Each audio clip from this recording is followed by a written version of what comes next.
박수로 환영하겠습니다.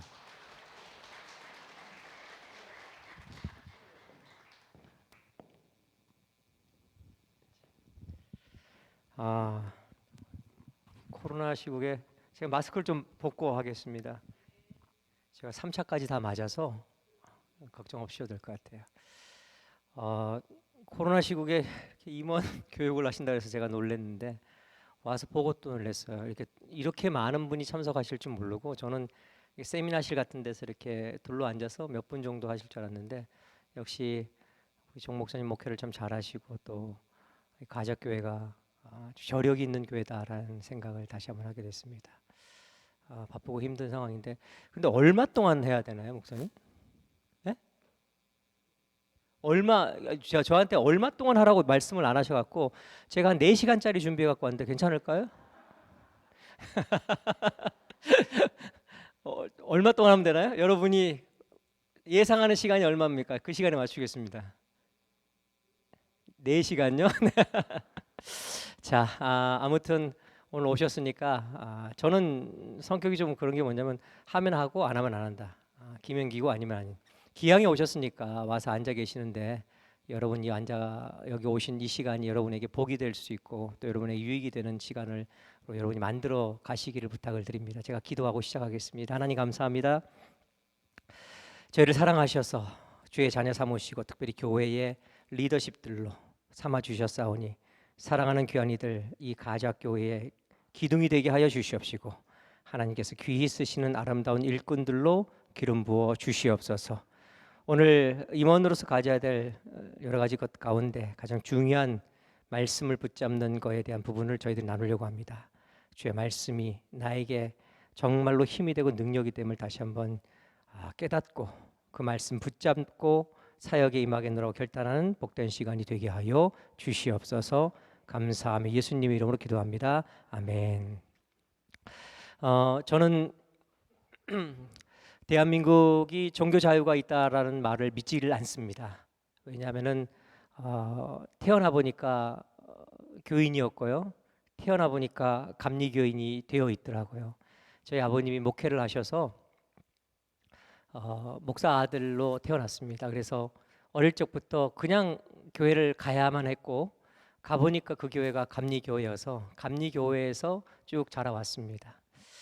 목사 아들이다 보니까 교회의 문화에 익숙하고 교회 언어에 익숙해져 있었어요. 그래서 성경에 대한 지식도 많이 알고 성경 퀴즈 대회 같은 데 가면은 늘 1등하고 교회 대표로 나가서 상도 많이 받아오고 또 학생회 임원 맡고 회장 맡으면서 뭐 학생 그 헌신 예배 때 기도 같은 거 하고 나면은 성도님들이 저한테 아우 정말 믿음이 좋다라고 칭찬도 많이 하는 그런 학생으로 자랐는데 제가 고등학교 때 가졌던 꿈 중에 하나는 뭐냐면 난 대학만 가면 교회 나가지 않겠다.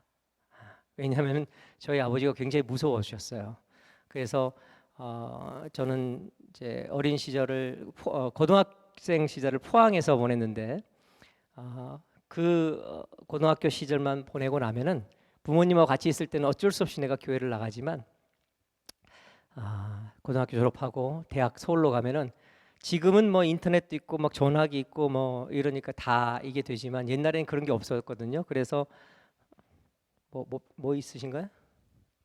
그래가지고 옛날에는 이제 멀리 떨어져 있으니까 아예 그냥 가끔 어떻게 전화하다 보면은 부모님이 교회 나가니 그러면 네 잘 나갑니다라고 말만 하면 됐지 감시를 못할 게 뻔하니까 나는 아무튼 대학만 가면 자유를 찾겠다 이 생각 가지고 이제 고등학교까지를 보냈어요.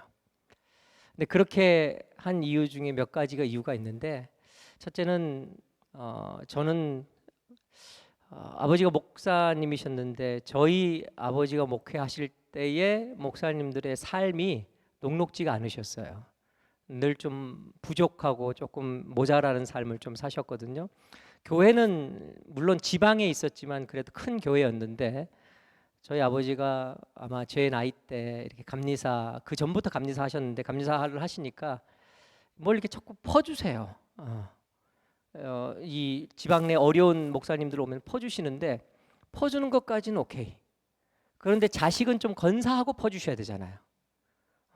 근데 내일 내가 분명히 학교에 예전에는 그 육성회비 뭐 이런 거 갖다 내야 되는 게 있었거든요. 그래서 그거 갖다 내야 된다고 말씀을 드렸는데 홀라당 그 돈을 뭐 누가 와서 뭐 얘기하면 한참 방에서 뭐 하다가 소리 들리고 뭐 기도 소리 들리고 그러면 여전히 뭐 항상 되풀이되는 레퍼토리가 뭐냐면 돈이 없어지는. 그래서 예전에 기억하실지 모르겠지만 학교 가면 여기 꼭 적혀 있어요. 육성회비 안 낸 애. 이 칠판에서 제 이름이 지워진 적이 없어요. 그러니까 그런 게 너무 싫었어요. 좀 가난한 게 싫었고요. 저는 성공하고 싶었고 또 아버지가 목회하시는 건 좋은데 안 퍼주는 건 좋은데 그래도 좀 이렇게 먼저 이렇게 자식들은 좀 건사하고 그렇게 퍼주셔야 되는데 이런 부분이 너무너무 싫어서 목사가 되려고 하는 마음도 추워도 없었고 또 교회도 안 나가겠다는 마음이 강했죠. 그리고 아버지가 목회하시다 보니까 이 목회자와 성도 간의 어떤 문제들 가운데 어떤 갈등도 많이 보게 되고 그래서 좀 제가 가지고 어릴 때 가지고 있던 생각은 깡패도 의리는 있는데 교인들은 의리 없다. 그런 생각을 좀 어린 마음에 좀 했었어요. 아버지한테 은혜를 입었던 교회 장로님이 그 몇 년 지나서 교회에서 어떤 일이 있을 때 아버지랑 이렇게 대척하는 그러면서 제가 좀 보지 말아야 될 모습들을 보면서 너무너무 실망스럽고 그러면서 야, 이 의리 없는 집단을 빨리 떠나자 라는 생각을 좀 가지고 있었어요. 그리고 결정적으로 제가 대학교 가면 이 교회를 안 나가겠다 한 이유는 아까 말씀드린 것처럼 교회 문화와 언어 생활에 굉장히 익숙해져 있다 보니까 성경도 많이 알고 기도도 뭐 잘했는데 그럴 때마다 어른들이 저한테 아유 믿음 좋다라고 이야기하고 막 정말 신앙인이다고 이야기할 때 전 집에 가서 혼자 생각할 때 나는 아무것도 없는데 나는 하나님을 만난 적도 없고 나는 하나님에 대한 믿음도 없는데 사람들이 나한테 겉모습만 보고 믿음을 좋다라고 이야기하는 걸 제가 보면서 이런 게 신앙생활이면은 아유 나는 이렇게 가식적인 거 하고 싶지 않다. 나는 빨리 자유롭게 내 인생 내 마음대로 살겠다라는 생각을 가지고 그렇게 지냈어요. 그러다가 이제 고등학교 3학년 때 제가 다니던 학교는 고3 중에 그 학생들을 뽑아서 기숙사 생활을 시켰어요. 그래서 제가 뽑혀서 이제 기숙사 생활을 쭉 했는데 그러다 보니까 그 집에를 가는 시간은 주일날 오전 시간밖에 없어요. 그때 종교 활동 시간을 줘요. 그러면 일주일에 한 번 이제 집에 가서 아침 먹고 교회 예배드리고 이제 오후에 1시까지 학교에 다시 들어가야 되는 그런 삶을 좀 반복했는데 어느 날 월요일 날 제가 이제 그 모의고사를 보고 난 다음에 몸이 너무 안 좋은 거예요. 몸이 너무 안 좋아요. 그래서 선생님한테 가서 선생님 제가 이번 모의고사도 잘 봤는데 몸이 너무 안 좋아서 오늘은 좀 집에 가서 쉬고 싶습니다라는 얘기를 했어요. 있을 수 없는 일이에요. 아시잖아요. 지금은 아니지만 제가 자랄 때만 해도 제가 아까 목사님이 나이 얘기를 했는데 50이 넘었거든요. 제가 자랄 때만 해도 죽어도 학교에서 죽어야지 몸 아프다고 집에 가고 이런 거 절대 없던 시기잖아요. 근데 제가 어떤 용기가 나서 그랬는지 그 얘기를 선생님한테 했고 선생님도 이상하게 그래? 그러면 집에 가서 한번 쉬었다가 내일 아침에 일찍 와라 라고 말씀하시는 거예요. 그러니까 있을 수 없는 일이 좀 있었어요. 그래서 제가 제 평생에 처음으로 해 떨어지기 전에 집에 한번 가봤어요. 학창시절 보내면서 너무너무 행복하더라고요. 세상이 이렇게 아름다운지 몰랐어요 그때. 그 집에 갔는데 집에 갔더니 저희 외할아버지가 와 계신 거예요. 저희 외할아버지는 학교 교장 선생님이셨어요. 그때는 물론 은퇴를 하셨을 때인데 그래서 이제 그 방학 때 주로 많이 뵙던 분인데 외할아버지가 와 계시더라고요. 그래서 이제 뭐 저녁 식사 오셨냐고 이렇게 해서 식사하고 또 집에 와서 그런지 몸이 좀 아까 학교에 있을 때 너무너무 아팠는데 집에 오니까 기분이 좋아서 그런지 좀 몸도 좀 많이 나아지고 근데 식사가 끝나고 난 다음에 저희 외할아버지가 저를 부르셔서 얘기하시는 거예요. 사실 내가 오늘 온 거는 널 만나려고 왔다 이렇게 얘기하시는 거예요. 너한테 하고 싶은 말이 있어서. 근데 제가 말씀드린 것처럼 저희 외할아버지가 교장 선생님 출신이시기 때문에 학교 시스템을 너무 잘 아세요. 그래서 학기 중에 특히 고3 이런 상황에서 오시면 못 만난다는 걸 아시는데 그냥 마음이 끌려서 오셨다는 거예요. 그러면서 저한테 꼭 해주고 싶은 말씀 있다 이 얘기 하시는 거예요. 그래서 제가 뭐냐라고 했더니만 내가 너를 어렸을 때부터 봤는데 네가 가지고 있는 모든 달란트를 내가 볼 때 하나님이 너를 목회자로 쓰기를 원하시는 것 같다 이렇게 얘기를 하시는 거예요. 그래서 제가 또 예의가 발랐기 때문에 알겠습니다. 제가 잘 심사숙고하고 고민할게요 라고 할아버지한테 말씀은 드렸지만 한 귀로 듣고 한 귀로 흘렸어요. 왜? 대학 가면 교회도 안 나가겠다고 결심하고 온 사람인데 무슨 목사는 무슨 목사예요. 목사 진짜 싫었어요. 예. 그래서 진짜 안 하겠다는 마음이 아니라 아예 생각조차 없었기 때문에 저는 사실 법을 좀 공부해서 그 법대를 가고 싶었어요. 왜냐하면 대한민국에 출세한 사람들 보면 다 법을 전공한 사람들 출세를 그 당시는 많이 하길래 그렇게 하고 싶은 마음이 있었거든요. 근데 아무튼 할아버지가 그렇게 얘기하셔서 알겠습니다. 제가 고민하겠습니다. 라고 이제 막 그 얘기했지만 한 귀로 듣고 한 귀로 흘리고 이제 그 다음 날 아침에 학교를 갔어요. 그리고 한 주간이 지나서 이제 주일날 종교 활동 시간이 돼서 오전에 이제 집에 들려서 뭐 여러 가지 놓고 뭐 자기 챙길 거 챙기고 이제 교회를 가서 막 예배를 드리고 난 다음에 이제 이렇게 점심 식사를 하는데 저희 어머니가 한쪽 귀에다가 하얀 리본을 달고 뭐 음식을 이렇게 나르시는 거예요. 물론 이제 뭐 사모님이 담임목사 사모님이니까 음식을 나르기도 했지만 제가 이제 저희 아버지가 작은 교회는 아니었기 때문에 사모님이 직접 막 음식을 나르거나 이런 게 흔치 않은 일이거든요. 더군다나 이제 한쪽 귀에 이게 하얀 리본을 달았으니까 그래서 제가 이상해갖고 어머니한테 여쭤봤어요. 어머니 지금 이 한쪽 귀에 이 리본이 뭐고 지금 왜 이렇게 음식을 나누시냐 했더니만 저희 어머니가 하신 얘기가 외할아버지가 왔다가 화요일날 그 익산에 살고 계셨는데 익산에 가셔서 오토바이 사고로 돌아가셨다는 거예요.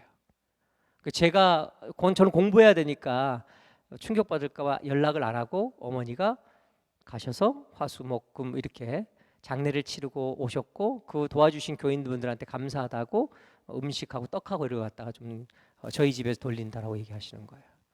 제가 충격을 받았어요. 너무너무 이상한 한 주였거든요. 월요일날 제가 집에 간 것도 이상했고 또 월요일날 할아버지가 저를 만나러 오신 것도 이상했어요. 근데 모든 게 이게 좀 뭔가 이상한 거예요. 그러면서 할아버지가 말씀하신 그 내용이 나를 부르신 하나님의 콜링인가? 왜냐하면 저는 어렸을 때부터 교회를 다녔으니까 일단 소명, 부르심 이런 걸 잘 알잖아요. 그래서 그런가라는 생각이 드는 거예요. 그런데 제 마음 가운데 무슨 생각이 들었냐면은 그래서 내가 한평생 하나님의 일을 하는 목사가 된다면은 아니 이 확신도 없이 하나님을 한 번도 만난 적이 없이 목사가 된다는 게 말이 되냐? 그래서 제가 결심을 했어요. 아버지하고 상의를 했어요. 아버지한테 제가 외할아버지한테 이런 얘기를 들었는데 제가 이런 상황인데 제가 이게 진짜 하나님이 나를 부르시는 부르심인지 확증을 좀 받고 싶다. 그래서 2주 동안을 학교 기숙사에서 지내지 않고 집에서 좀 지내도록 아버지가 선생님한테 학교에 얘기를 좀 해달라. 왜냐하면은 제가 하면 안 되니까.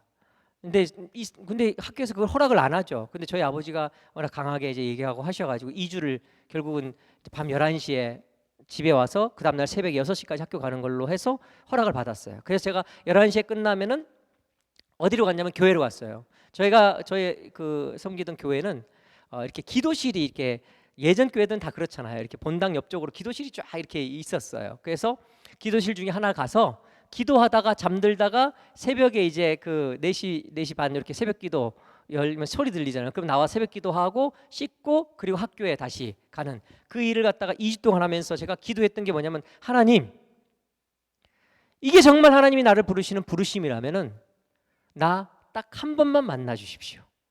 내가 하나님을 한 번 만나야 내 눈으로 직접 봐야 내가 뭐 목사를 하든 뭘 하든 할 거 아닙니까? 아니 하나님도 한 번 안 만난 사람이 어떻게 목사할 수 있습니까?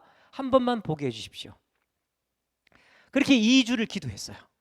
자 여기서 질문 조시는 분이 있을 것 같아갖고 질문합니다. 여러분 잘 듣고 계셔야 돼요. 제가 가끔 질문을 막 던지거든요. 2주 동안 기도했는데 제가 하나님 만났을까요? 못 만났을까요?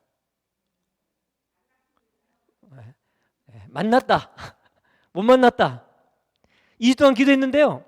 하나님을 못 만났어요. 못 만났어요. 그래서 제 마음에 드는 생각이 뭐냐면 이게 너무 우연한 일들이 겹치다 보니까 내가 너무 이걸 심각하게 생각해가지고 할아버지 얘기가 이게 하나님이 나를 부르시는 부르심이다라고 내가 그렇게 막 몰아간 거 아닌가라는 생각이 한편으로 들면서 그냥 무시하고 내가 하고 싶은 공부하자라는 생각이 반이 딱 들고 절반은 화가 나는 거예요. 왜 화가 나냐면은 제가 있었던 기숙사는 이제 학교 기숙사인데 11시에 전체 애들 공부가 끝나면은 적어도 1시나 2시까지 개인 공부를 다 해요, 애들이. 예. 그런데 저는 그 시간에 공부 못하고 교회 와갖고 기도했잖아요. 그러니까 너무 화가 나는 거예요. 그 2주간의 시간이 너무 아까워가지고. 그러면서 부화가 나는 거예요.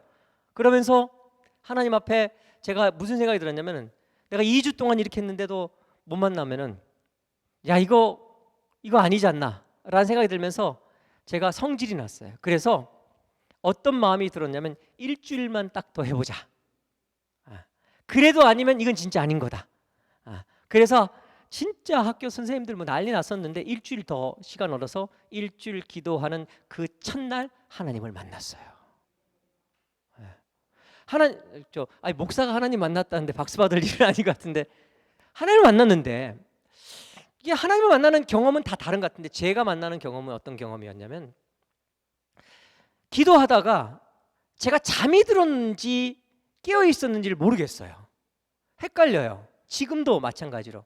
그런데 음성이 들리는데, 음성이 보통은 제가 이렇게 얘기하면 여러분이 바깥에서 이렇게 안으로 들리잖아요. 근데 그 음성이 제가 경험한 거는 안에서 들려서 바깥으로 나가는 느낌 있잖아요. 뭔가 이 안에서 들리는데 바깥으로 나가는. 그러면서 그 음성을 들려주시면서 하나님께서 환상을 하나 보여주셨는데, 아무튼 뭐 그 여러 가지가 있는데, 그 과정을 겪으면서 제가요 대굴대굴 굴렀어요.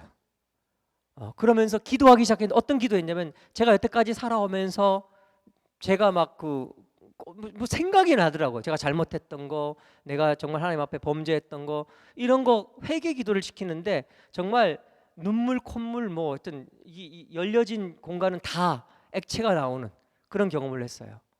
그리고 한참 기도하다가 새벽 기도 소리 들려가지고 깨고, 이제 깬 게 아니라 그러다가 이제 닦고 나가서 이제 새벽 기도하고 학교 가서, 그리고 부모님 아버님한테 제가 신학을 하겠다라고 딱 결정을 했어요. 자, 제가 제 개인적인 간증을 이렇게 말씀드린 이유가 있어요. 저는 무슨 생각을 그때 했었냐면은, 하나님을 한 번만 내 눈으로 직접 만나면 내가 평생 주의 길을 걸어갈 수 있을 것 같다. 하나님을 한 번 만나는 어떤 그 놀라운 사건, 그 기적, 그 역사를 내가 체험하면은 내가 하나님의 종으로 한평생 흔들리지 않고 하나님 섬기면서 목사 될 수 있을 것 같다라는 생각이 있었기 때문에 하나님 만나겠다고 한 거예요. 그런데 제가 대학교 1학년 딱 들어가서 5월 달에 미팅을 했어요.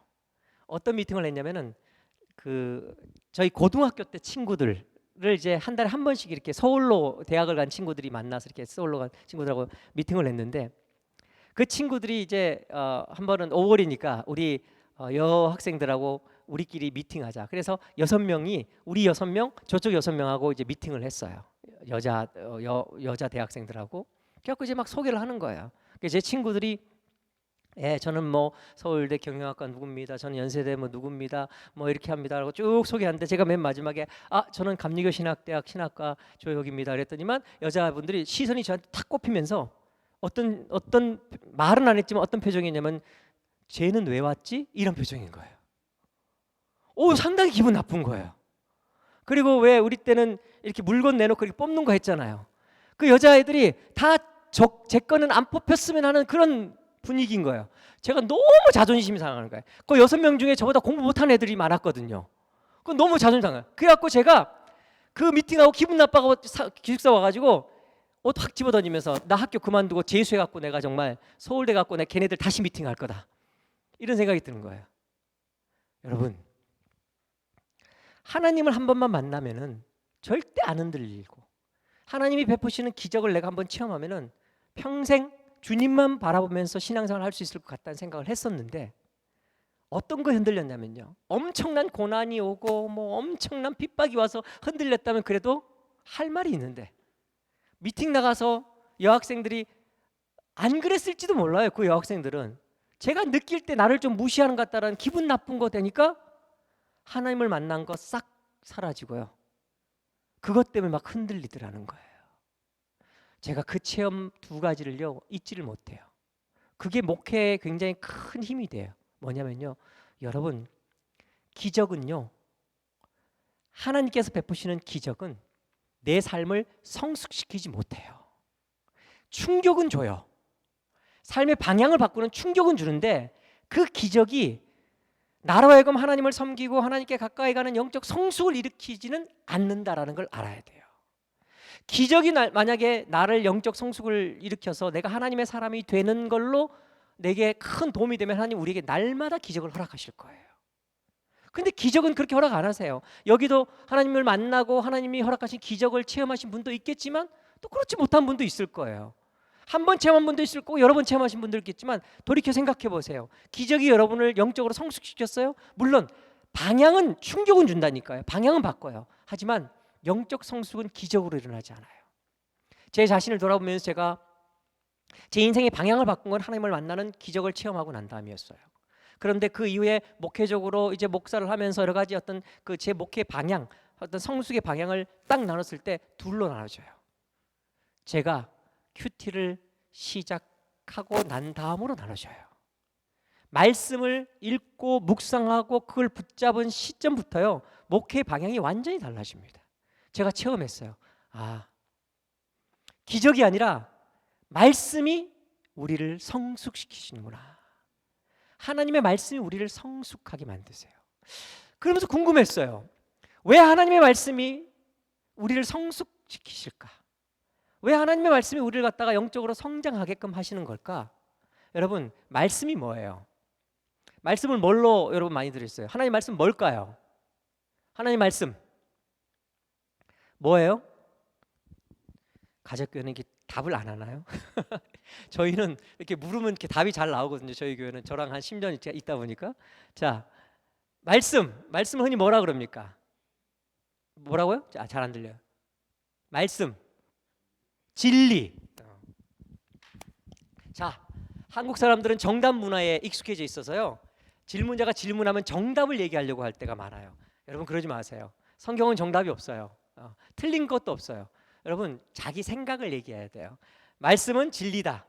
또 말씀에 대해서 말씀은 뭐다라고 많이 들으셨어요. 말씀 뭐예요? 뭐라고요? 네? 생명? 생명이라고 그러셨어요? 생명이다? 이건 무슨 의미일까요? 말씀은 생명이다. 뭐 의미가 또 말씀은 성령? 성령. 혹시 이런 얘기 안 들어보셨어요? 말씀은 잣대다. 경전. 그렇죠? 잣대, 기준, 삶의 기준.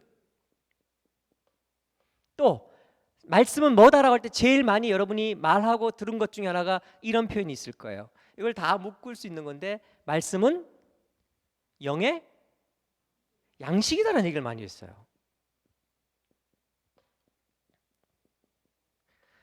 하나님 우리에게 허락하신 말씀이 영의 양식이라고 얘기를 많이 했어요. 왜? 저는 아까 얘기했듯이 목사 아들로 태어나서 교회를 떠나고 싶은 마음이 많았기 때문에 아버지가 설교하고 뭐 선생님들이 설교하시고 성경을 할 때 듣긴 다 듣지만 속으로는 그거에 대해서 자꾸 질문을 던졌어요. 덮어놓고 아멘이 안 된 거예요. 옛날 성도들은 이상하게 덮어놓고 아멘 진짜 잘하셨어요. 저희 아버지가 아무것도 아닌 거 얘기하면 뭐 아멘이 떠나갈 듯. 하나님은 사랑이십니다 라고 했더니만 교회가 떠나가요. 저는 그게 이해가 잘 안 되더라고요. 덮어놓고 아멘 안 돼서 자꾸 물었거든요. 왜 말씀을 영의 양식이라고 할까요? 왜 말씀을 영의 양식이라 할까요? 생각 안 해보셨죠? 저는 말씀드린 것처럼 고민을 참 많이 했어요. 말씀을 영의 양식이라고 하는데 말씀이 영의 양식이라는 것이 무슨 의미일까? 자, 말씀을 영의 양식이다라고 할 때 그 의미를 우리가 좀 알 필요가 있는데 그 의미를 알기 위해서는 여러분, 자 오늘 성경 다 가지고 오셨죠? 창세기를 한번 봅니다. 창세기 2장 7절 말씀 보겠습니다. 창세기 2장 7절. 창세기 2장 7절. 자, 한번 같이 읽을까요? 같이 읽습니다. 창세기 2장 7절 말씀 시작.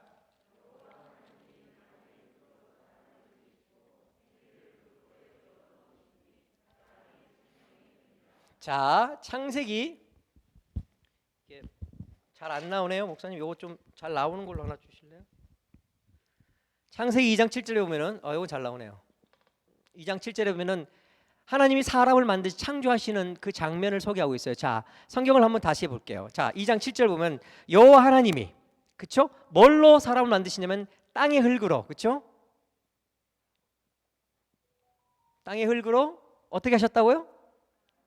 사람을 지으시고 그리고 그 코에 생기를 불어넣으시니 사람이 생명이 되니라 이렇게 표현하고 있어요. 맞죠? 네. 자, 하나님이 땅의 흙으로 사람을 지으시고 그 코에 생기를 불어넣으시니 사람이 생명이 된지라. 네. 생명이란 말이 저는 좀 이렇게 생소하더라고요. 그래서 이게 무슨 뜻일까라고 해보니까 이건 별거 아니더라고요.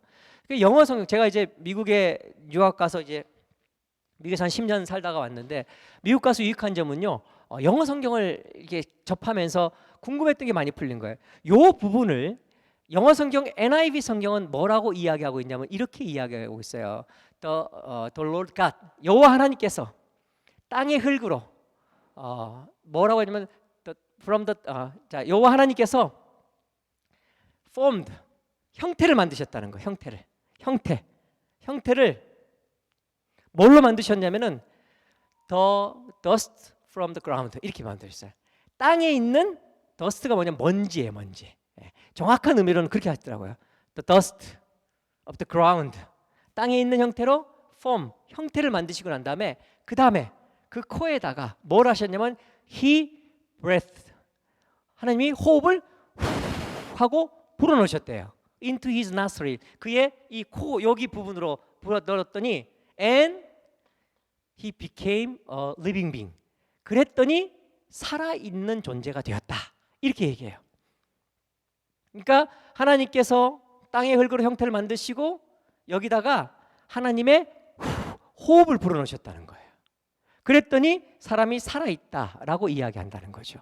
그러니까 사람이 살아있다라고 하는 거에는 두 가지 조건이 다 충족이 돼야 되는 거죠. 하나님께서 흙으로 만드신 형태가 온전해야 되고 또 하나는 하나님의 호흡이 온전해야지만 살아있는 존재다라고 이야기한다는 거예요. 그런데 성경을 읽다 보니까 하나님이 호흡을 불어넣으신 데가 하나 더 있어요. 어디다 불어넣으셨을까요? 하나님이 후 하고 직접 호흡을 불어넣으신 데가 첫째는 사람에게 하나님이 후 하고 호흡을 불어넣으셨어요. 그래서 저와 여러분에게 다 하나님의 생기가 다 들어가 있는 거예요. 하나님의 호흡이 다 들어가 있는 거예요. 그걸 우리가 다른 말로 영이라고 이야기를 하는 거죠. 그렇죠? 그런데 하나님이 호흡을 불어넣으신 것이 한 군데 더 있어요. 거기 어디냐면 자, 여러분 성경 한 군데 더 찾아봅니다. 디모데후서 3장 16절. 디모데후서 3장 16절 말씀. 찾으셨어요? 디모데후서 3장 16절. 자, 한번 읽습니다. 같이 읽습니다. 시작.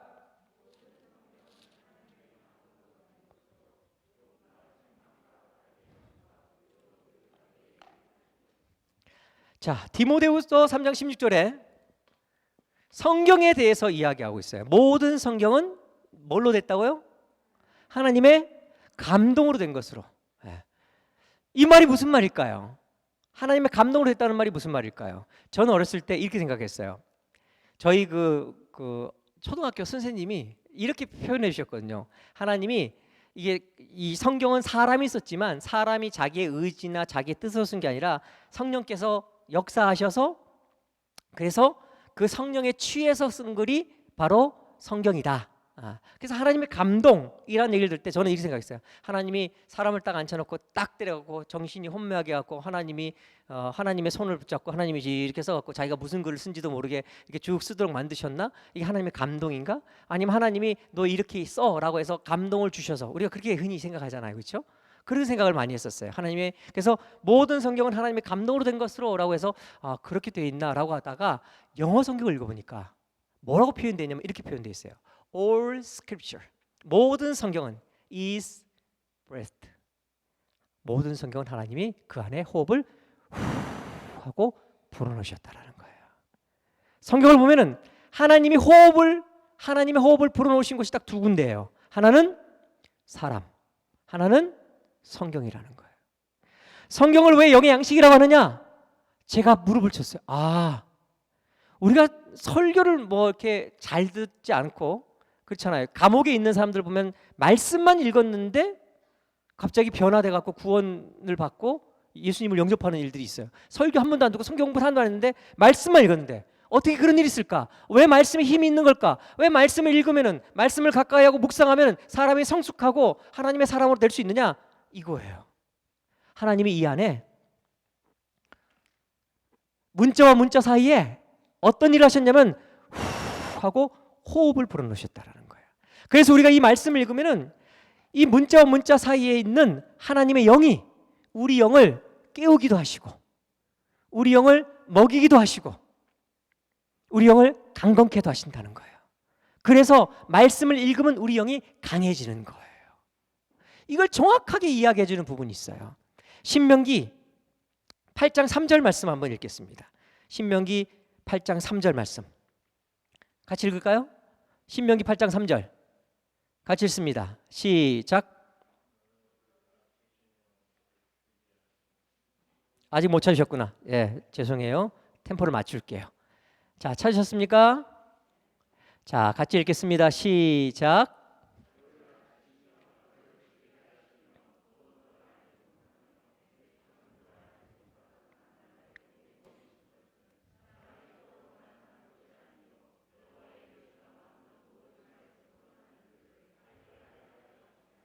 아멘. 자, 이 부분은 하나님께서 직접 설명하신 부분이에요. 뭐냐면 하나님이 광야길을 걸어갈 때 만나를 허락하신 이유에 대해서 말씀하셨어요. 자, 우리의 먹거리는 다 어디서 나옵니까? 우리의 먹거리는 땅에서 나와요. 누가 그러더라고요. 그러면 새는 하늘에서 나오는 거 아닙니까? 아니, 땅에서 출발해서 하늘로 올라가 있는 거니까 우리의 먹거리는 모두가 땅에 나와요. 그럼 우리가 이 광야길을 걸어갈 때 먹거리를 찾을 때는 어디를 봐야 되냐면 땅을 봐야 되는 거죠. 그런데 하나님은 뭐든지 하실 수 있는 분이에요. 기적을 베푸시는 분이고 전능하신 분이니까. 그러니까 가는 곳마다 땅에서 뭘 따도록 만드시고 땅에서 뭘 하도록 만드시도록 해도 되는데 굳이 성경에 보면 하늘에서 만나를 내리도록 하셨어요. 사람이 먹을 것은요, 우리 먹거리는 다 땅에서 나오기 때문에 땅을 쳐다봐야 되는데 하나님이 땅의 것을 취하기 전에 하늘을 바라보는 훈련을 시키셨다는 거죠. 왜 그렇게 하셨냐? 이렇게 말씀하시는 거예요. 사람이 떡으로만 사는 것이 아니라 이 육체를 강건케 하는 떡도 있어야겠지만 그건 땅에서 나는 거지만 떡으로만 살 것이 아니라 뭘로 산다고요? 하나님의 말씀으로. 하나님의 말씀으로 산다는 것을 알게 하시고 배우게 하시고 그리고 훈련시켜서 익숙하게 하기 위해서 하나님께서 만나를 허락하셨다고 이야기하는 거예요. 그러니까 우리는 두 가지 양식을 먹으면서 살아야 된다는 거예요. 하나는 우리 육을 강건케 하고 건강하게 하고 힘있게 하고 능력 있게 하고 일하게 할 수 있는 빵을 먹어야 되는 것이고, 동시에 우리 영이 강건해지고 우리 영이 정말 능력 있어지고 우리 영이 활발히 하나님의 일을 감당할 수 있도록 우리의 영에도 양식을 먹여야 되는데 그 양식이 바로 하나님의 말씀이다라는 걸 알게 하시기 위해서 만나라는 것을 허락하셨다라고 하나님이 직접 설명해 주셨다라는 거예요. 그런데 이 만나를 허락하실 때 몇 가지 법칙이 있는데 그 중에 하나가 뭐냐면요, 새벽에 아침 해가 뜨기 전에 거두도록 하셨어요. 그러니까 이 말은 이거예요. 이 두 양식을 우리가 다 먹고 살아야 되죠. 빵도 먹고 하나님 말씀도 먹어야 되는데 우선순위는 세워야 된다라는 거예요. 하나님 뭐라고 말씀하셨냐면요, 내 육신을 채우기 전에 영을 채워야 영이 육을 지배할 수 있다는 거예요. 인디언 속담, 아메리칸 인디언 속담에 이런 말이 있어요. 할아버지가 손자에게 그 선악에 대한 설명을 하면서 이렇게 얘기해요. 모든 사람의 마음에는 검은 늑대와 하얀 늑대가 있는데 결국은 이 두 늑대가 싸워서 이기는 쪽으로 사람은 가게 되어 있다. 이렇게 얘기를 해요. 검은 늑대는 악이고 하얀 늑대는 선인데 이 둘이 항상 싸워서 그걸 이기는 늑대 쪽으로 사람은 간다. 그랬더니 소년이 할아버지한테 물었어요. 그럼 할아버지, 누가 이기는데요? 어떤 늑대가 이길 수 있는 건데요? 그랬더니만 할아버지가 이렇게 설명해 줘요. 네가 먹이를 주는 늑대가 이길 것이다. 그러니까 결국은 우리는 육과 영이 같이 있는 존재인데 육이 강하면은 육이 영을 끌고 가요. 영이 강하면 영이 육을 끌고 가요. 우리가 그런 걸 경험할 때가 많아요. 어떨 땐 내가 너무너무 신앙이 좋은 사람이에요. 그렇잖아요. 은혜 충만해서 다 아멘하고 뭐 다 용서되고 막 정말 은혜 받았을 땐 그게 가능해요. 근데 또 어떤 순간에 가면은 아무것도 아닌 일에 막 짜증나고 뭐 아무것도 아닌 일에 막 그 사람이 미워지고 뭐 싫어지고 하기 싫어지고 귀찮아지고 이 왔다 갔다 할 때가 많아요. 왜 그러냐는 거예요. 그것은요, 우리가 계속해서 살아가는 우리의 삶이 육과 영이 싸우는 삶이기 때문에 그렇다는 거예요. 사도 바울이 이걸 제일 잘 고백했죠. 그렇잖아요. 내 안에 두 법이 있다라고. 두 가지가 항상 싸운다고. 그래서 나는 하나님의 사람으로 살고 싶은데 그게 잘 안 된다고. 여러분, 우리는 이 두 가지예요. 우리 육이 강건해서 영을 지배하는 인생을 살아가는 사람이 있고요, 영이 강건해서 육을 지배하는 사람을 살아가는 사람이 있는데, 그런데 중요한 것은 이런 삶이 날마다 달라질 수 있다라는 거예요. 왜냐하면 신앙은 과거형이 아니거든요. 20년 전에 30년 전에 내가 이렇게 했다는 게 중요한 게 아니에요. 단 한 번 어떤 사건으로 이루어지는 게 성숙이 아닙니다. 날마다 예수 그리스도를 닮아가는 게 성숙이에요. 저는 저희 교회에서 성경 공부를 할 때 그런 표현을 잘 써요. 신앙의 성숙이란 건 다른 말로 하면은 내 안에 예수 그리스도의 퍼센테이지를 채워가는 것이다. 그러니까 하나님이 우리에게 물어보시는 게 네가 몇 년 동안 신앙생활 했느냐, 네가 얼마나 뭐 헌신했냐, 이런 것도 보시겠지만 제일 먼저 보시는 게 뭐냐면 얼마나 예수님 닮아서 왔느냐를 보신다라는 거예요. 그래서 성경이 신앙의 목표를 분명히 세웠잖아요. 여러분 왜 교회 다니십니까? 예수 믿고 구원받기 위해서? 그럼 여러분 교회 안 나와도 되잖아요. 왜? 여러분 다 예수 믿었잖아요. 다 구원받은 분들이잖아요. 왜 교회 오시는 거예요? 그러면은 예수 믿고 구원받기 위해서 밥만 맞는 거예요. 우리가 교회에 나오는 이유는요, 구원받은 자들이 날마다 더 예수님을 닮아가면서 하나님이 제시하신 신앙의 목표, 우리 믿음이 어디까지 자라야 된다고요? 그리스도의 장성한 분량까지, 장성한 그리스도의 모습까지 우리가 자라날 수 있도록 날마다 우리 안에 예수를 채워나가는 훈련이 필요하기 때문에. 근데 우리 날마다 넓어지고 부족하니까 한 주간 살아가다 다시 주일날 교회 와서 점검받고 훈련받고 체험받고 다시 하나님의 사람으로 살겠노라 결단하고 세상을 나가서 또 치열하게 또 정적 전쟁하다가 들어와서 다시 또 점검받고, 이렇기 때문에 우리가 교회를 빠지지 말아야 되는 것이고, 사실 주일에 한 번 그렇게 교회 와갖고 한 주간을 승리하기가 쉽지가 않아요. 저는 그런 삶을 기적의 삶이라고 저희 교회에서 가끔 표현해요. 여러분 참 기적적인 삶을 산다고. 한 달에 한 번 교회 비춰갖고 어떻게 신앙인으로 승리하고 살아가는지, 저는 매일 기도하는 사람인데도 날마다 넘어질 때가 많은데 여러분 참 대단하다고 그런 얘기를 많이 하거든요. 여러분, 그래서 우리가 날마다 하나님 말씀 우리에게 채워야 합니다. 여기 있는 분들은 교회 임원이라고 제가 얘기를 들었어요. 교회 임원이란 건 교회 리더십이고, 교회 리더십이라는 얘기는 교회 일을 하는 사람이라고 이야기할 수도 있겠지만 다른 말로 하면 영향력을 끼치는 사람들이라고 생각해요. 여러분은 어떤 영향력을 끼치며 살기를 원하세요? 가족교회가 어떤 영향력을 끼치면서 이 주위에 있는 지역사회에 어떤 이런 교회야 라고 소문나기를 원하세요? 여러분, 여러분이 하셔야 될 아주 기본적이고 기초적인 것은요, 말씀을 통해서 여러분의 영을 강건케 만드는. 여러분 어저께 뭐 드셨어요? 어제 점심 때 뭐 드셨어요? 맛있는 거 드셨죠? 대답이 없네요. 굶으셨어요? 어제 점심 잘 드셨죠? 저녁 잘 드셨죠? 근데 지금 약간 좀 허기지시죠? 빵하고 우유밖에 안 주셔가지고. 여러분 아무것도 못 먹고 강단에 서 있는 저도 여러분이 생각하시면 돼요. 설교 끝나자마자 막 달려왔거든요. 예배 끝나자마자. 그래서 우리는요, 우리 육신은 매 끼니 때마다 먹어요. 근데 제가 만약에 말씀을 여러분에게 매일 말씀을 여러분이 이만큼 분량을 읽어야 됩니다. 그러면 성도들이 그걸 어떻게 매일? 아유, 일주일에 한 번 하는 것도 벅찬데 그걸 어떻게 매일 읽어요? 어떻게 매일 묵상합니까? 이렇게 얘기하는 분들이 있어요. 밥은 매일 먹으면서, 매일이 아니에요, 3끼씩 먹잖아요. 그걸 버거워하고 어려워하지 않잖아요. 먹어야 되고, 내 몸이 조금만 불편하면은, 요즘 또 코로나 시국이기 때문에 정말 예민하잖아요. 조금만 기침 나고 조금만 뭐 하면은 금방 병원 가서 점검하잖아요. 우리 육신에 대해서는요, 우리가 예민해요. 그런데 정작 생명, 살아있는 존재, 특별히 하나님의 사랑으로 능력있고 아름다운 존재, 진짜 선한 영향을 끼치는 존재가 되려면 요 부분, 우리의 영이 강건하고 아름다워야 되는데 영이 병들어가고 영이 쫄쫄 굶어가지고 막 비틀어지고 영양실조 걸려가고 능력 없고, 그래서 맨날 육에 끌려다니면서 교회 20년 30년 다녀도 직분 얻어도 맨날 뭐 이게 하나님의 사람이 어디 갖다 놓으면 하나님의 사람인지 세상의 사람인지 구별도 안 되는 삶을 사는 이유가 뭐냐? 딱 한 가지예요. 영이 강건치 못하니까. 영을 건강하게 안 하고 관리 안 하고 영을 안 먹이니까 그렇게 되는 거예요.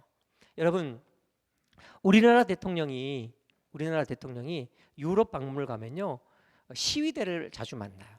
옛날에는 군사 독재를 했기 때문에 한국의 그 민주화 또 탄압하지 말라고 막 했는데 요즘은 아니잖아요. 그런데 요즘도 우리나라 대통령이 유럽을 방문하면 가끔 옛날에 우리 그 대통령 중에 대표적인 분이 갔는데 막 유럽에서 막 데모대를 만났어요. 어떤 데모대인지 아세요?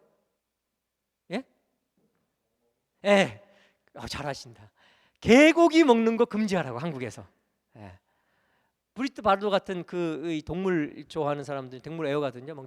제가 그 미국에서 그 인터뷰 봤는데 눈물을 뚝뚝뚝 흘리면서 막 어떻게 개를 안고 나와갖고 어떻게 이 사랑스러운 개를 그렇게 야만스럽게 한국 사람들은 잡아먹을 수 있냐고. 한국에서 개고기 먹는 걸 식용하는 걸 갖다가 금지하라고 막 데모해요. 우리는 개가 맛있어 보이는데 그 친구들은 개가 멋있어 보이나 봐요. 재밌는 말인데 이거 좀 잘 안 통하네요. 제가.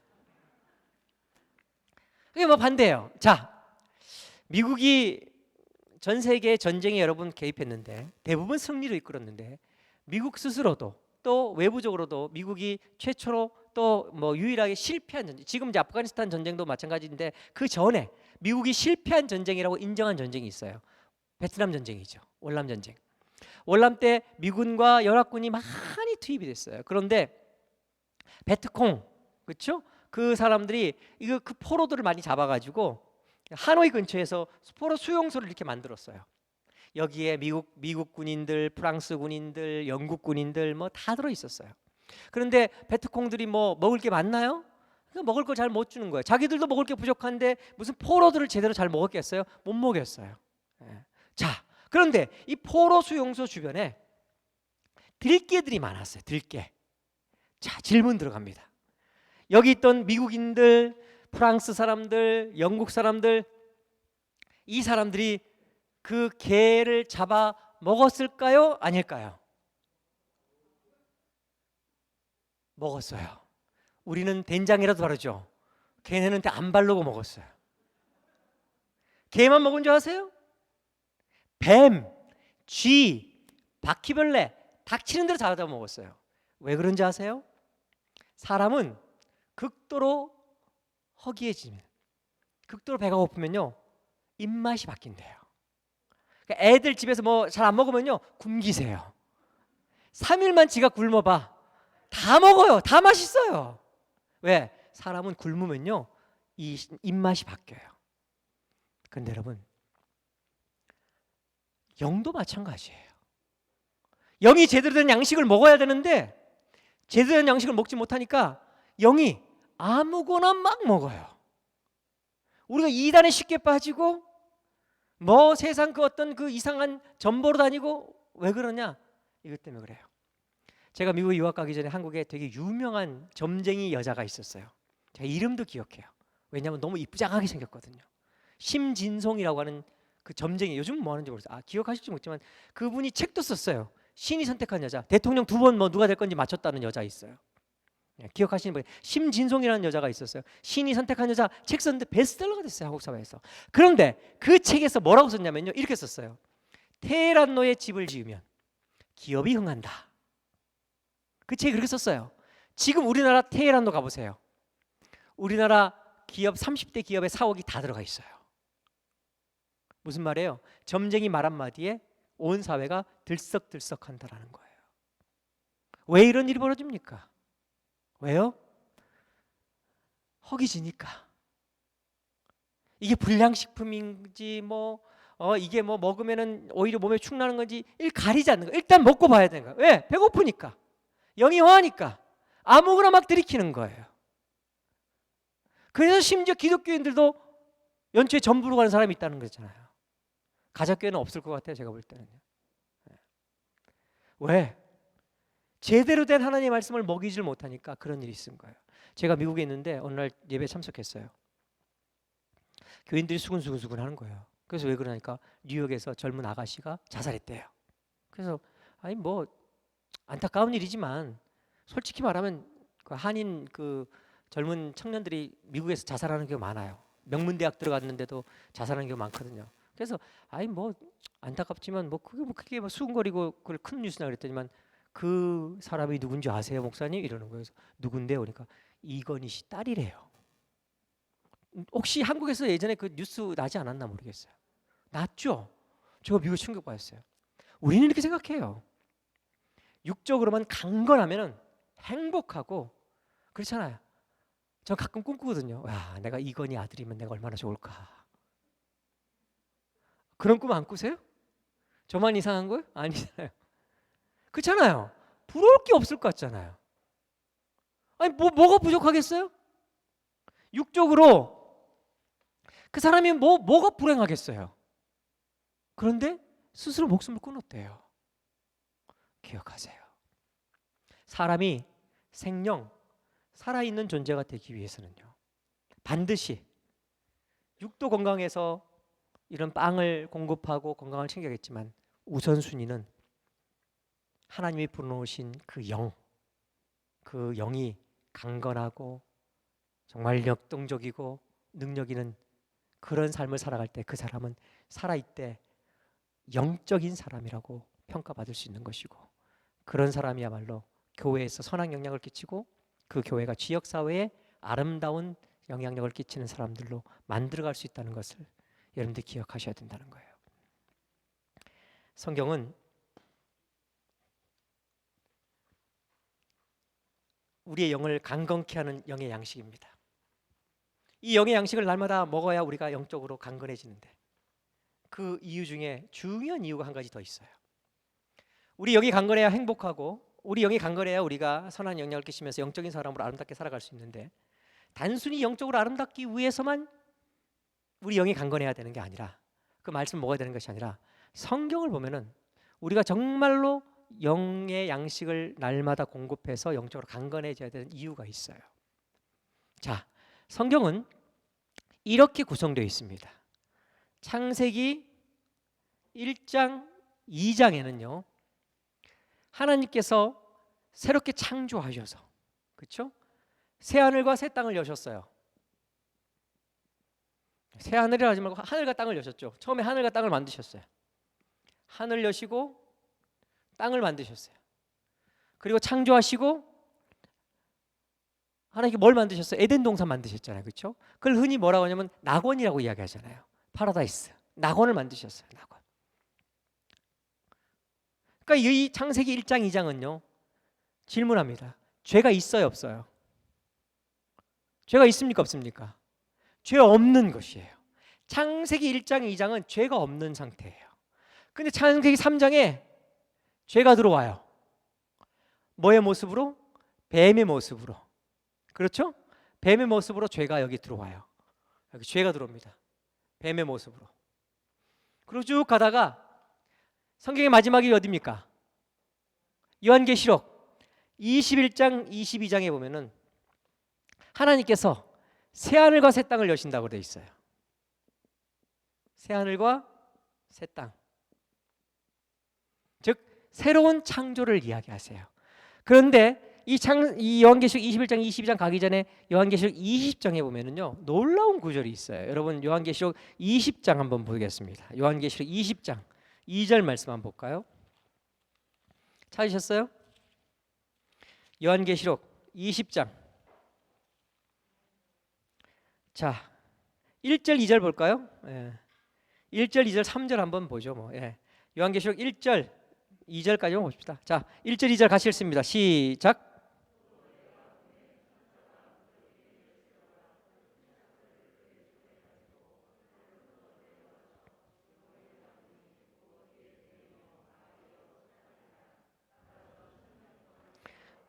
자, 보면요. 이 요한계시록 20장이 시작되면서 어떤 일이 벌어지냐면 천사가 내려와서요. 예. 뭐를 잡아요? 용을 잡아요.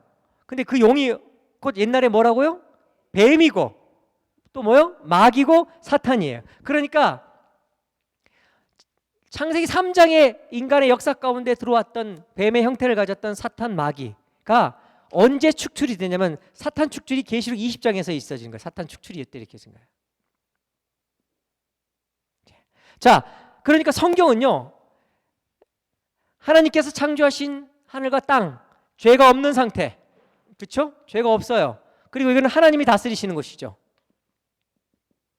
시는 곳을 만드셔서 사람이 행복하게 살기를 원하셨는데 죄가 들어오면서 그게 망가져요. 그래서 나중에 결국은 쭉 진행이 되는데, 성경이 흘러가는데, 그런데 하나님께서 뭐라고 말씀하셨냐면 창세기 3장에 보면은 뱀이 인간을 갖다 유혹해서 넘어뜨려서 자기 휘하에 넣었을 때 하나님이 이렇게 얘기하셨어요. 네가 지금은 이긴 것 같지? 아니, 이제 시작이야. 나는 네가 앗아간 이 나의 자녀들을 다시 구원할 거야. 그런데 그 싸움은 내가 하지 않고 여자의 후손을 통해서 하도록 만들 거야. 그래서 여자의 후손은 네 머리를 상하게 할 것이고, 너는 여자의 후손을 무는 전쟁이 있을 것이다. 영적 전쟁이 있을 것이다. 그걸 무슨 전쟁이라면 구속사라고 해요. 구속사. 구원의 전쟁을 하시는 거예요. 그러니까 창세기 3장부터 하나님이 구속사를 펼치세요. 그리고 결국 요한계시록 20장이 사탄이 축출되고, 요한계시록 21장 22장은 새 하늘과 새 땅이 열리면서 하나님이 다스리시는 죄 없는 세상으로 가게 될 것이라고 방향을 정해놓으신 거예요. 그러니까 성경의 역사는 이렇게 흘러가는 거예요. 결국 지금 이 시대, 우리가 살고 있는 이 시대는 어떤 시대냐? 구속사의 한복판에 우리가 있어요. 영적 전쟁이라는 거예요. 여자의 후손이 이기느냐, 뱀의 후손이 이기느냐, 이 싸움을 하도록 하나님께서 여자의 후손에게 함께 하시는데, 여자의 후손에게 함께 하실 때의 그 방법이 두 가지라는 거죠. 기도와 말씀을 통해 힘을 더해 주신다라는 거예요. 그러니까 우리가 날마다 말씀을 읽어야 되는 이유가 여기 또 하나 있어요. 우리가 지금 전쟁 한복판에 살고 있기 때문에 그렇다는 거죠. 영적 전쟁. 사탄이 이기느냐, 하나님이 이기시냐의 싸움을 날마다 우리를 통해 하나님이 이끌어 가신다는 거예요. 그래서 결국 방향은 정해져 있어요. 새 하늘과 새 땅은 열릴 것이고, 사탄은 축출될 것이고, 하나님이 다스리시는 아름다운 세계는 열릴 거예요. 그 일을 위해서 우리가 부름받았고, 우리는 날마다 그 하나님의 나라를 확장시켜 나가는 싸움을 해야 된다는 거죠. 하나님을 나라를 확장시켜 나가는 싸움은 구속사고 영적 전쟁이기 때문에 영이 강해야지만, 영적인 군사가 돼야지만 그 싸움을 싸울 수 있고 이길 수 있다는 거예요. 그래서 우리 영을 강하게 하는 말씀을 읽어야 한다라는 겁니다. 사랑하는 여러분, 임원 훈련을 한다라고 말씀을 들어서 구체적으로 여러분에게 뭐 어떻게 사역을 해야 될 것인지, 제가 사실은 제 전공이 그 교육행정이에요. 교육행정. 교육행정 쪽으로 제 박사학위를 공부를 하다가 멈췄는데, 목회 때문에. 교육행정을 한 이유는 교회 행정을 하고 싶어서 그렇게 했습니다. 왜냐하면 저는 이렇게 생각하거든요. 교회 부흥은 성령의 역사와 훌륭한 시스템이 갖춰져야 가능하다.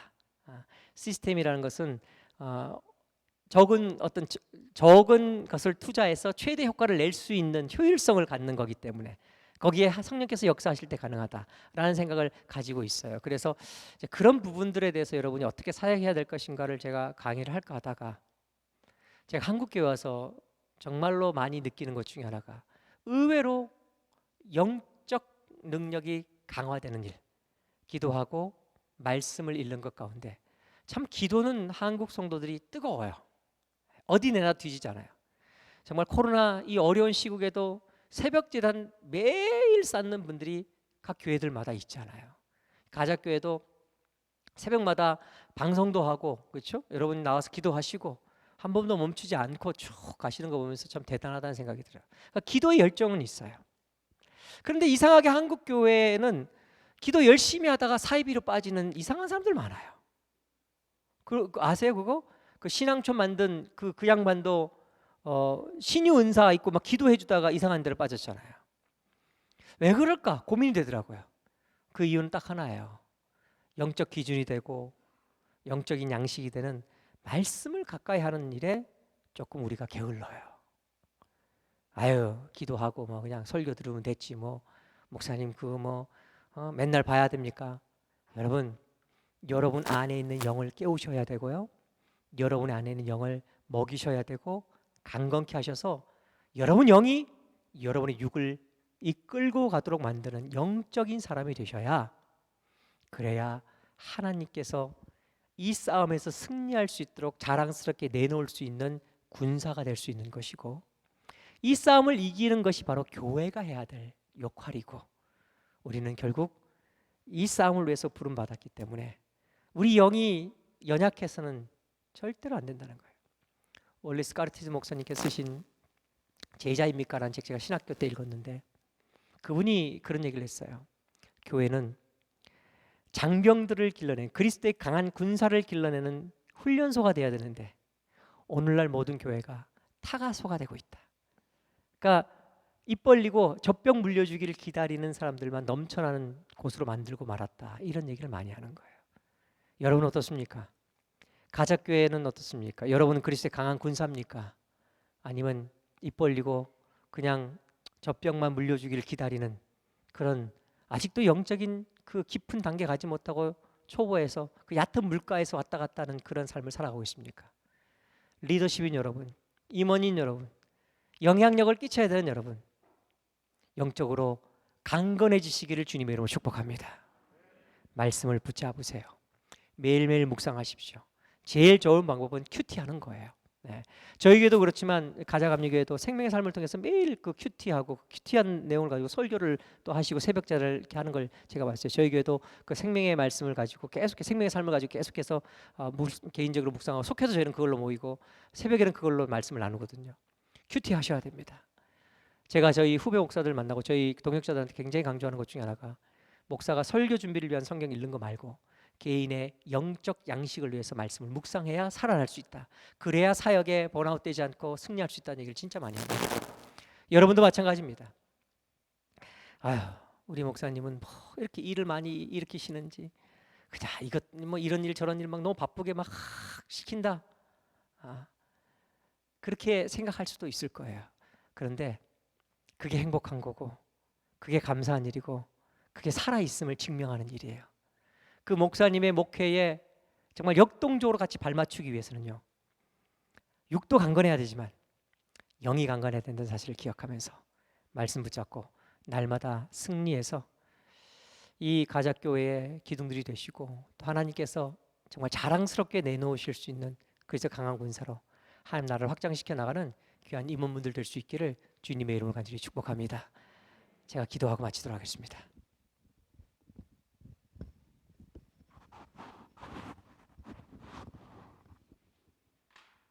하나님, 가작교회를 사랑하셔서 일찍이 이곳에 주의 핏값으로 귀한 교회를 세우시고, 또 때가 되어서 귀한 목사님을 보내셔서 이 교회를 아름답게 잘 목양하고 이끌 수 있도록 주님 만들어 주시고, 또 정말 귀하고 아름다운 이들을 이 교회의 리더십들로 세워주셔서 함께 기도하고 말씀 붙잡고 하나님이 이루시고자 하시는 그 뜻들을 이루기를 소망하도록 하나님 불러주심을 감사합니다. 그 부르심이 복이 되게 하여 주시옵시고, 그 부르심으로 인해 얼마나 하나님께서 함께 하시고 부르심이 복이 될 수 있는지를 먼저 체험하고 삶으로 증거함을 통해 이 가자교회가 여기 있음이 이 가자동에 복이 되는 역사가 있어지게 하여 주시옵소서. 오늘 부족한 종을 통해서 말씀을 붙들고 가까이 해야 됨을 나눴는데, 그저 한번 그렇구나 생각하고 끝나는 것이 아니라 사랑하는 귀한 이들이 결단하고 정말 날마다 말씀을 붙잡는 일에 열심을 다해서 그 영이 강건해지고 아름다워지고 능력이 있어져서 정말 하나님이 어디든지 내놓을 수 있는 그리스도의 강한 군사들로 정말 세워지고 훈련받는 귀한 이들이 되게 하여 주시옵소서. 붙드실 줄 믿고 감사하며 예수님 이름으로 기도합니다. 아멘. 아멘. 감사합니다.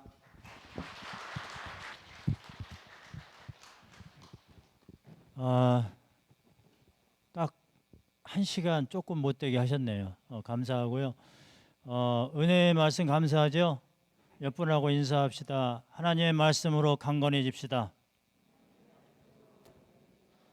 예, 편히들 돌아가시고 내일 새벽에 또 뵙고 송구영신 예배 때 뵙도록 하겠습니다. 수고들 하셨습니다.